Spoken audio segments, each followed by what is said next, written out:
Now at 9, the Carthage City Council holds a special meeting for the second day in a row to iron out details on an impeachment hearing for the mayor. Plus, the city of Pittsburgh is now in charge of the Stillwell Apartments elevator, which has been broken for months. And it's been 50 years since Big Brutus was retired. We'll see how it's being celebrated. The 4 states' most watched news starts now. This is KOAM News at 9 on Fox 14. I'm Tanya Bach. The Carthage City Council met for the second day in a row to discuss the impeachment and possible removal of Mayor Dan Reif.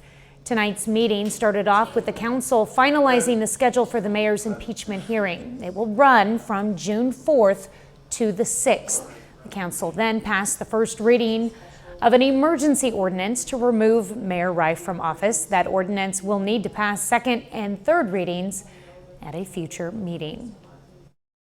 And I asked what constituted it being an emergency, and the only answer I was given was so that we could be ready to go to trial for June 6th, so that for the attorney's convenience, because he's going to be gone for a month on vacation. Well, maybe we need a different attorney, or maybe he should send somebody else from his office, because you don't rush into something like this. The council's next scheduled meeting is set for next Tuesday at 6:30 p.m. The elevator in the Stillwell Apartments in Pittsburgh has been out of service for 4 months. Now, we first reported on the problem back in March when residents with mobility issues and living on upper floors reached out for help. KOAM's Amber Jenkins learned today the fate of the elevator is now in new hands. Tenants in the Stillwell apartment building in Pittsburgh still want answers about what's causing the delay in repairing the elevator. According to residents of the 4-story building, the elevator has not worked since February. The building is operated by a nonprofit board. The tenants say they tried to get information from the board on the status of the elevator and when they should expect repairs, but the tenants say they haven't gotten clear answers. It's not a city building. The city just stepped in and is trying to help out. In April, the city of Pittsburgh stepped in to help the Stillwell Apartments repair the elevator. It's tough for the Stillwell board to get some stuff like this done. They don't deal with elevators very often, and when they do, obviously, it's a problem for them. So we've been trying to help out, and we're getting there. According to the city manager, repairs are held up due to shipping delays of a new elevator motor. The estimated cost of fixing the elevator is more than $30,000. It's not a fast-moving process for sure, but the motor's been ordered. I think when they started working on it, they found some other damage, so that's been worked on. And right now, we're just looking to get the final repair completed. We'll do a post-inspection, obviously, make sure that works out. The city does not know when they'll receive the new motor. Reporting in Pittsburgh, Amber Jenkins, KOAM News. Now, the city says it is paying for the cost up front with plans for the Stillwell to reimburse them. The president of the Stillwell Apartment Board says they made accommodations for tenants with disabilities while the elevator is under repair. Chief Meteorologist Doug Hetty joins us with a first look at weather.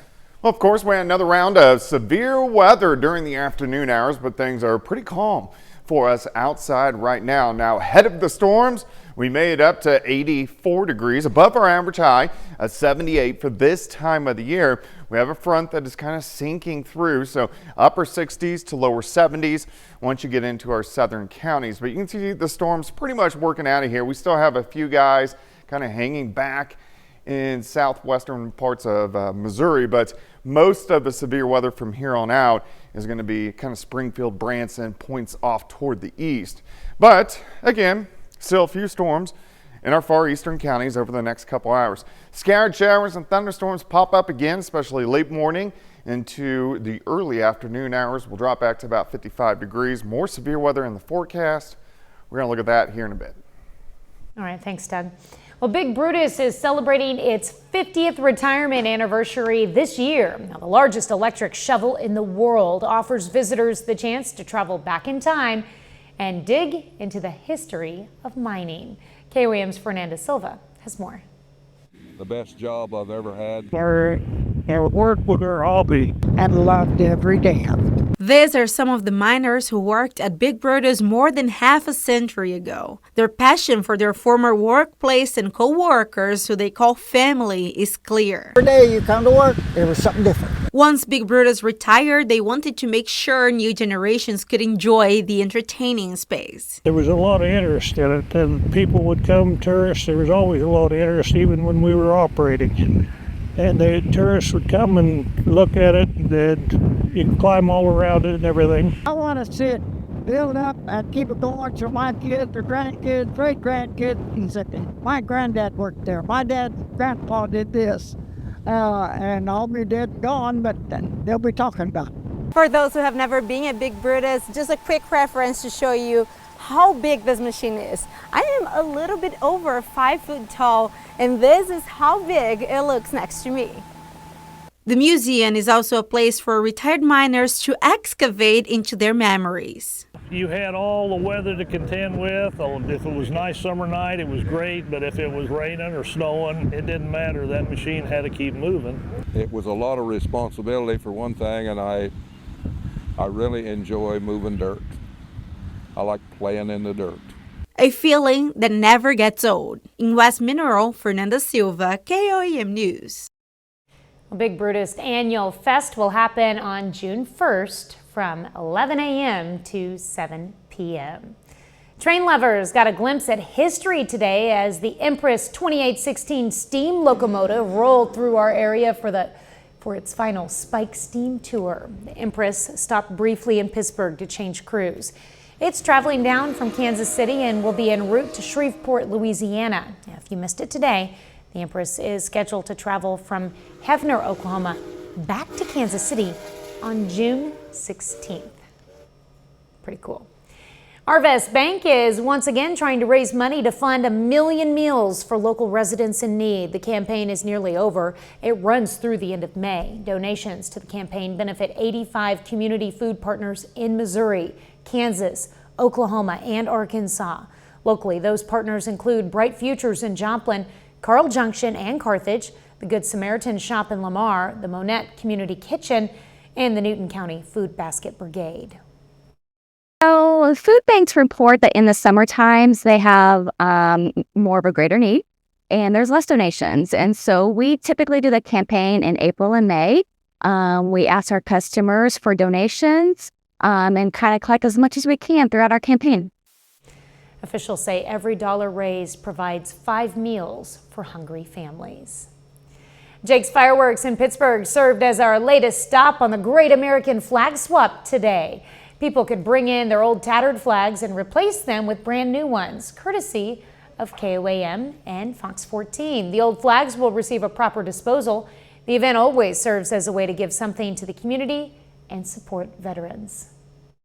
Deserves to be treated with respect even when it's time to be retired. So I'm so thankful that KOAM offers a service so community members can exchange their worn out flags for a brand new one.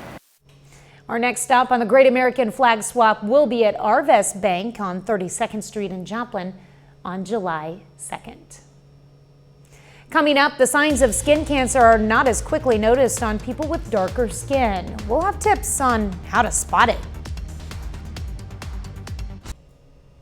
Ex-smokers who turn to e-cigarettes or vaping devices may be at a higher risk for lung cancer. New international research looks at more than 4 million people with a history of smoking.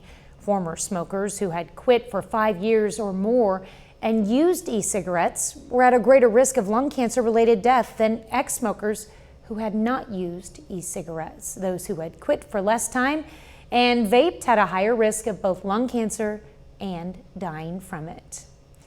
The American Cancer Society says more than 100,000 melanomas are estimated to be diagnosed this year. While people with darker skin have a lower risk of this skin cancer, research shows it's often not detected and diagnosed until a later stage. Mandy Gaither has more with an oncologist on how to spot melanoma and other skin cancers on darker skin. It's a skin cancer myth experts are trying to debunk. Cancer doesn't only develop on light skin. Anyone can get it, but it may be different on darker skin. When that melanoma appears, it doesn't really appear in sites that we commonly think where melanoma shows up. The American Cancer Society says that while melanomas aren't common on darker skin, when they do occur, they may be hard to spot. It can look like this on the sole of feet, or appear under a fingernail or on the palm of a hand. Melanoma can also grow in or near the scalp like this, which is why experts say it's critical to know your skin and watch for changes. If you're not looking at those places that you don't typically think about, then when the melanoma is caught, it may be more advanced, it can be deeper. Other skin cancers can look different on darker skin too, including basal cell carcinoma, which might look lighter or darker than the person's usual skin tone. Kaposi sarcoma, it usually appears as tumors on the skin or places like inside the mouth, but can happen on other parts of the body too. And squamous cell carcinoma, most of which can be cured with treatment or minor surgery. The same concept of looking for something that looks different than everything else that might be in that area, looking for something that's new. And if it's non-healing or bleeding, those are all reasons to bring it to the attention of your healthcare provider. For Health Minute, I'm Mandy Gaither. Well, Doug is next with a complete look at your forecast. And later, the Diamond Missouri softball team looks to claim a state championship. We'll have highlights.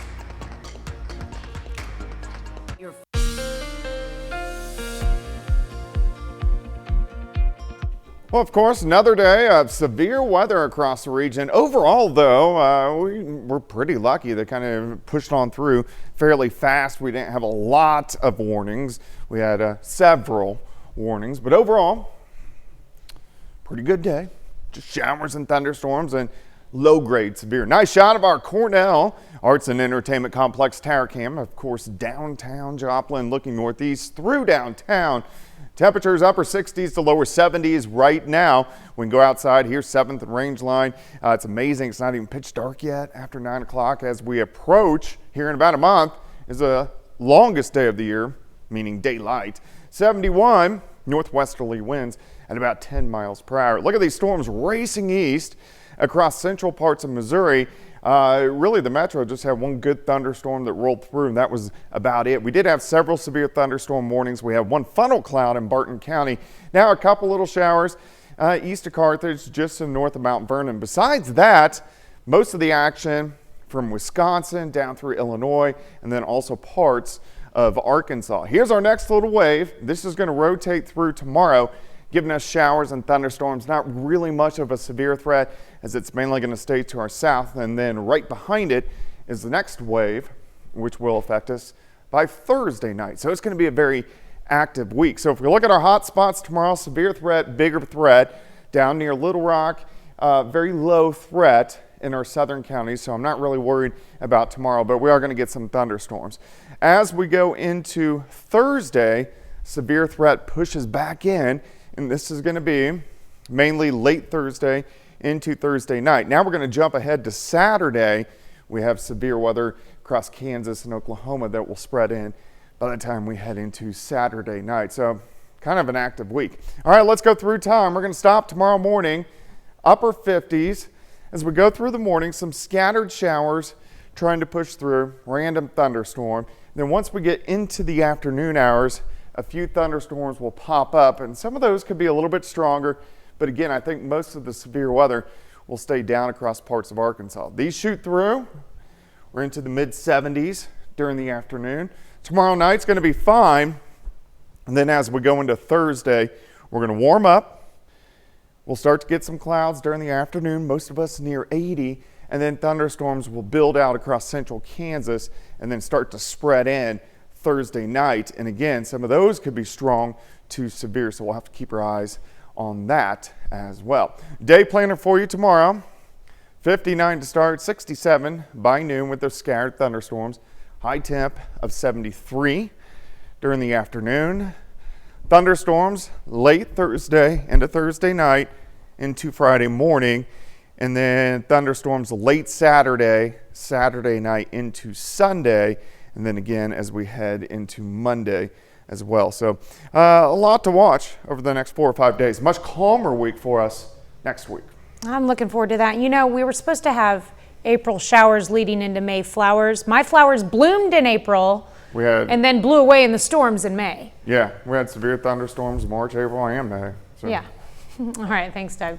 Well, as you work on your lawn this summer, between the rains, the United States Postal Service is asking you to give some TLC to your mailbox as well. Chris Bryant has what you can do to improve your service and safety.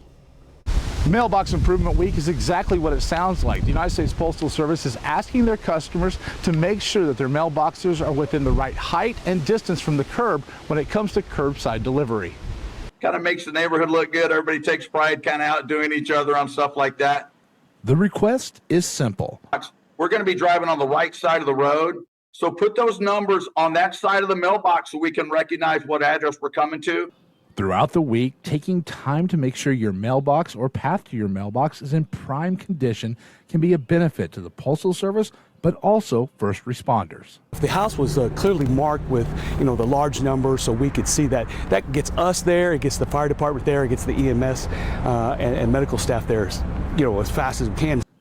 While labeling the mailbox may be an option in the city limits of Springfield. Yeah, there is actually a city ordinance that you're required to have it on the house and clearly visible with all the numbers on there. Some of the things to look at when participating in Mailbox Improvement Week, the Postal Service recommends you take some time to inspect your mailbox. That inspection can include replacing those loose hinges, repainting, and even remounting your mailbox. You also need to make sure there's a clear path to your mailbox and remove or trim back any plants or bushes that may be blocking your house number from view. And when it comes to your mailbox, the height and location is important as well. Between 36 to 42 inches from the base of the box up to where you deliver it, and off the curb to where the vehicle can approach it, but reach over there safely a hand and get there and put that mail in the box for you. And if you have any questions about where to place your new mailbox, you can always reach out to your local post office. Now, Inglet says if you're going to replace your mailbox, you need to make sure that it has been approved by the Postmaster General. You can find those usually on your mailbox, somewhere stamped on. Most home improvement stores like Lowe's, Home Depot, Ace Hardware only sell approved mailboxes. Good tips there. Coming up, more people are wearing their devices, but cybersecurity experts say that could be tempting to hackers.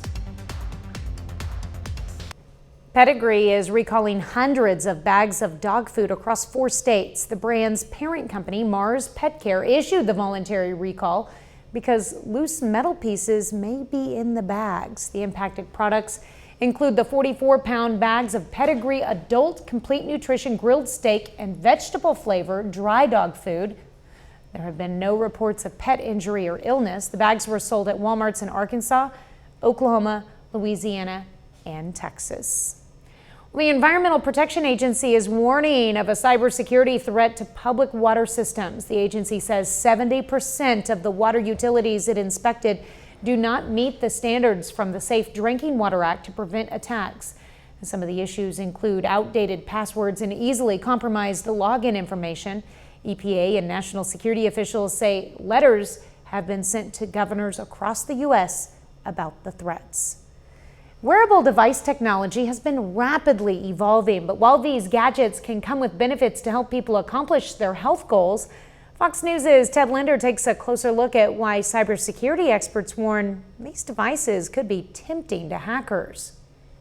While cyborgs don't exist in real life, the ever-expanding variety of wearable smart devices are allowing people to suit up with gadgets to track everything from their fitness, sleep, health, and more. So smartwatches are kind of the most common example, but you also have things like headphones, heart rate monitors, like insulin pumps. Pacemakers would count to a certain extent. But while they can provide consumers with information so they can monitor their goals, many of these devices are collecting a lot of user data.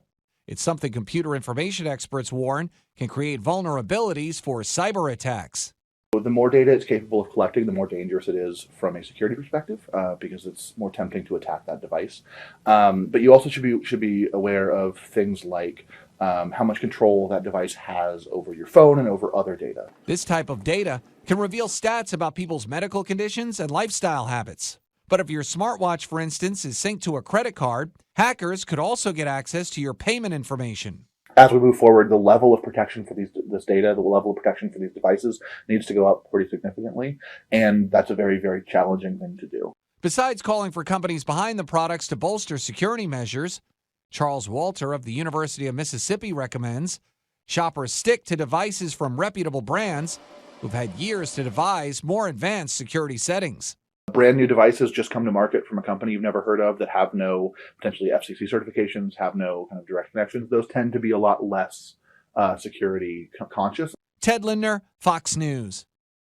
Up next, what a new study shows about the ability for otters to use tools to get food.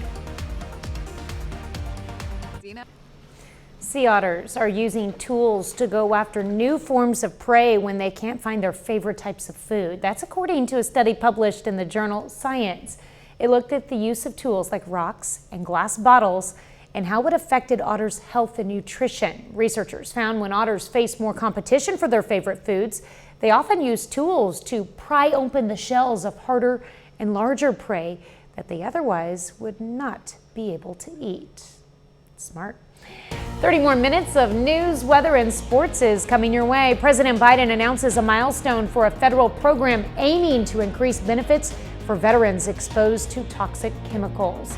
Plus, concerns about the nation's power grid's ability to keep up with increased demand. You're watching the 4 states' most watched news. This is KOAM News at 9 on Fox 14. I'm Tanya Bach. President Biden made an announcement today about benefits for veterans suffering from health problems due to toxic exposure during their service. Fox News correspondent Caroline Shively has the details from Washington. 2 decades after the U.S. military began using burn pits during the Iraq and Afghanistan wars, the U.S. has passed another milestone. I'm proud to announce the VA just granted its 1 millionth PACT Act claim. 1 million. The American military made widespread use of the pits to burn trash and human waste during the wars. But as veterans returned home, thousands began experiencing lung problems, including Army veteran Chris Vido. I did a lot of tests, and I found out my lungs were probably that of a 70-year-old when I was 33 years old. For years, Veterans Affairs denied 70% of disability claims involving burn pit exposure. For them to come home and have to fight against the very government that they volunteered to defend is immoral. It's unconscionable. Then in 2022, President Biden signed the PACT Act. Since then, more than 880,000 veterans have had their burn pit-related claims approved. The president blames his son Beau's death from brain cancer in 2015 on his exposure to the pits when he deployed to Iraq in 2008. My son Beau was one of those veterans. So this is personal to me and my family and to his family and his children. So many viewers. Under the PACT Act, 5 million veterans have now received toxic exposure screenings. In Washington, Caroline Shively, Fox News. And former New York Mayor Rudy Giuliani was one of nearly a dozen people arraigned in an Arizona court in connection to an election subversion case. 18 people in total are charged with fraud, forgery, and conspiracy in this case. The attorney for the defendant says this is merely a case of free speech that's being criminalized by a Democratic attorney general. Well, skyrocketing demand for electricity is causing major concern over the resiliency of our aging power grid and worries about blackouts if current trends continue. Green tech and artificial intelligence are also draining the power supply.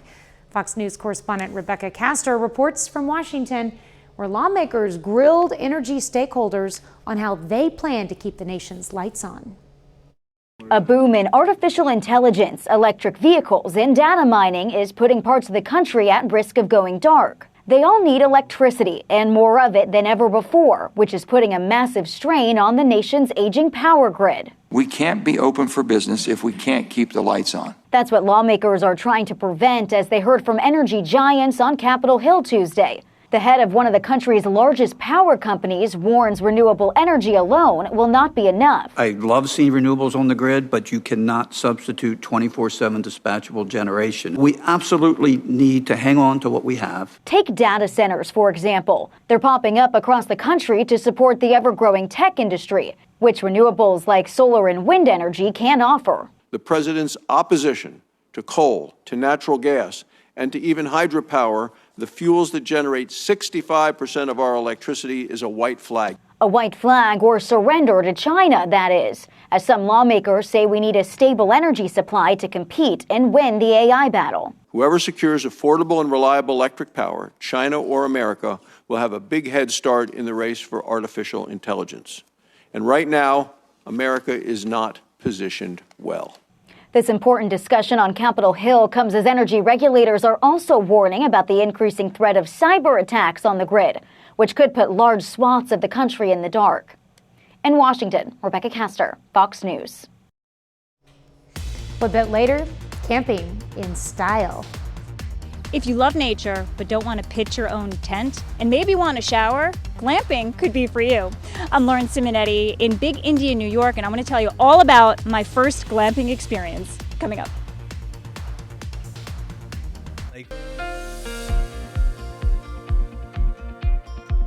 Well, of course, it was a stormy evening. Showers and thunderstorms, several severe thunderstorm warnings across the region.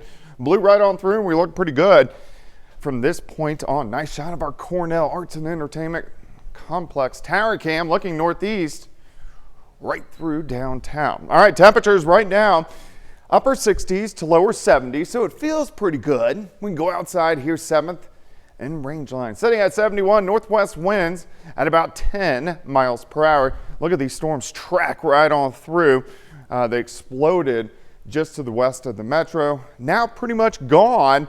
We have a couple little sprinkles just north of Mount Vernon, but all of the big time severe weather is really from Wisconsin all the way back down into northern parts of Arkansas. Here's our next little wave. It's going to give us scattered showers and thunderstorms tomorrow, and they look like they're going to be non-severe, so it's not a huge deal.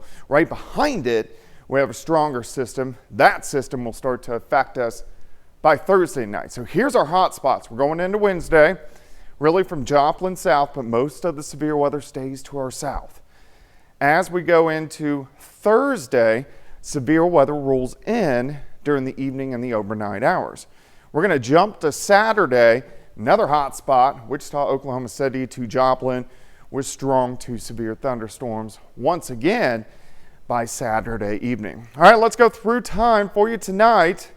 Few clouds in here, upper 50s for overnight lows, some scattered showers blowing on by, and then again, once we get into the afternoon, a few stronger ones popping up, most likely staying below that severe limit. As we go into tomorrow evening, into the mid 70s, and then for us tomorrow night, we're going to drop back into the upper 50s to near 60 degrees. All right, Thursday afternoon looks good, but showers and thunderstorms will pop up out to our west Thursday evening and then drive in. So strong to severe thunderstorms again by the time we go into Thursday evening, and then most of these will be out of here by the time Friday morning rolls around. All right, day planner for you Wednesday, 59 in the morning, 67 by noon. High temp, 73 degrees. Let's look at that weekend system. So still a few scattered thunderstorms on Friday. Most of Saturday looks pretty good, but then Saturday evening and night, we're going to get showers and thunderstorms, which are going to get going from Wichita to Oklahoma City and drive in. And again, those will most likely be strong to severe. So we're going to have to watch that as those work on through. And then most of Sunday is shaping up pretty good. All right, 73 for us tomorrow, 82 on Thursday, 80 on Friday, showers and thunderstorms, at least a few scattered. Bigger threat late Saturday into Sunday morning, and then a few more popping up on Memorial Day, looking just scattered across the region. One thing I'm not going to do this Memorial weekend, mow my yard. You're not going to? No, it's going to be too wet. Well, there you go. I'll find something else to do. Yeah. Yay. Like grill out. There you go. All right. Good idea. Thanks, Dick. Well, coming up in sports, Crowder Baseball heads to the Junior College World Series in Colorado, plus Diamond High School softball plays in the state championship. John Dales has those stories and more up next.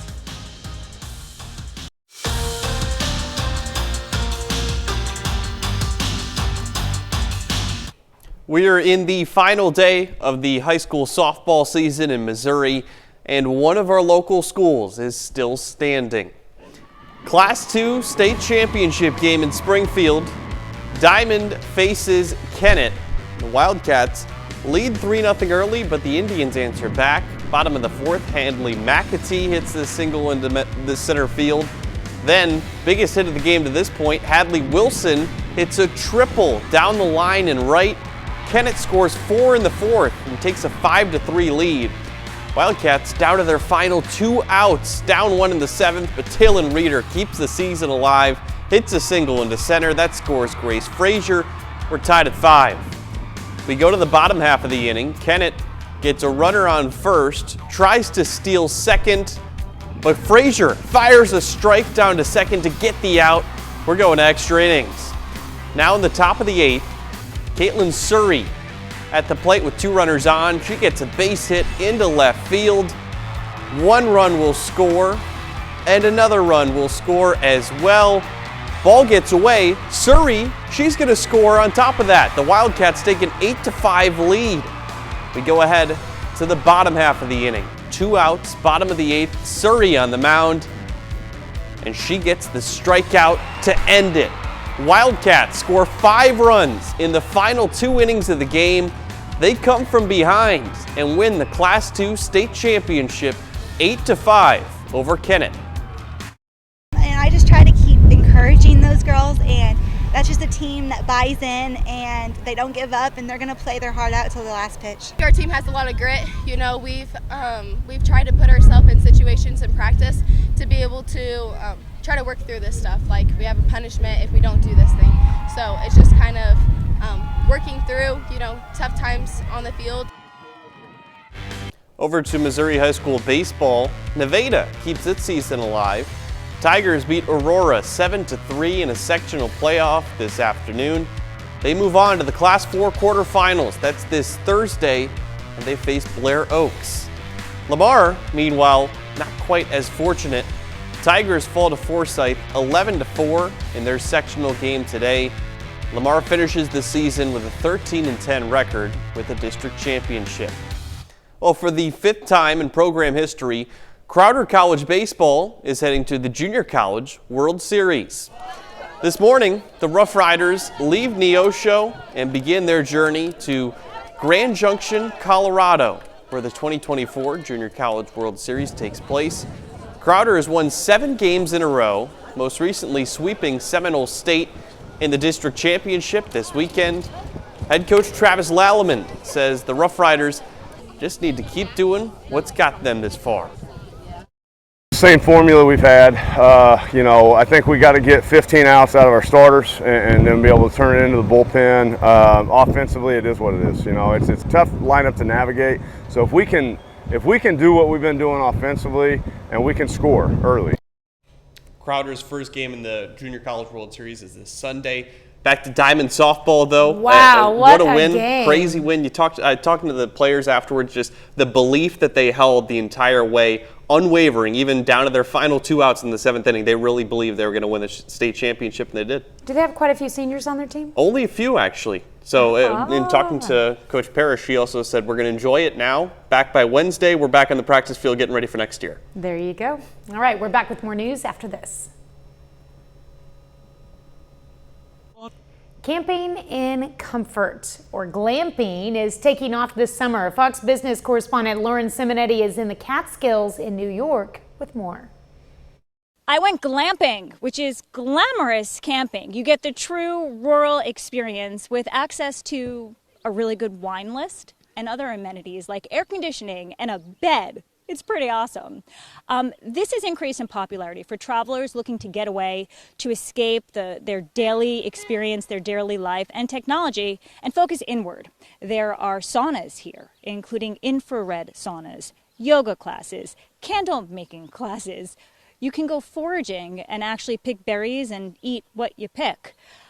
It's an opportunity to just get away, and it's finding a new clientele. Campgrounds of America finds 34% of new campers last year said they were interested in glamping over traditional camping. That's up from 18% in 2021. To me, it's a no-brainer because of the amenities. However, I can't guarantee you don't get bugs as I continue to itch my face. But it's just this opportunity to unwind and escape for a short period of time. And the prices are comparable to a traditional hotel. In Big India, New York, Lauren Simonetti, Fox Business. Well, coming up, for all you Yellowstone fans, we'll learn when the hit Western will make its return. Vince Vaughn brings a new comedy murder mystery to Apple TV, plus a hit Western series is coming back. Fox's Ashley Dvorkin has those stories and more in the Hollywood Nation. Everything is going to be fine, okay? I'm fine. Johnson navigates a new life. Vaughn investigates, and the Duttons return to work in the Hollywood Nation. Back to work. Yellowstone is coming back. Paramount announced the hit Western series has started filming the second half of its 5th and final season. No word on whether Kevin Costner will make an appearance in the final episodes. The show, which has been on hiatus since January 2023, returns this November. Vince Vaughn suits up as a detective for his next role. The actor will star in and executive produce the Apple TV Plus comedy murder mystery Bad Monkey. He plays a demoted Miami police officer turned health inspector in the Florida Keys, who tries to get his job back when he stumbles upon a murder case. It debuts August 14th. Steve Carell has lined up a new role. He will executive produce and star in a new half-hour comedy for HBO. A title for the series has yet to be announced, but it's set on a college campus and centers on an author's complicated relationship with his daughter. I'm 32 years old. I should have figured this out by now. HBO also dropped a first look at Dakota Johnson's new film, Am I Okay? She plays a 32-year-old woman whose life takes an unexpected turn when she realizes she's a lesbian, and her best friend announces she's moving from Los Angeles to London for work. It starts streaming on Max June 6th. What if I'm not meant to be happy? There's no timeline to figuring it out. In Hollywood, Ashley Dvorkin, Fox News. And that's our time for tonight. Thanks for joining us. We're going to leave you with video of the puppy prom in San Diego. How cute. Have a great night and an even better tomorrow.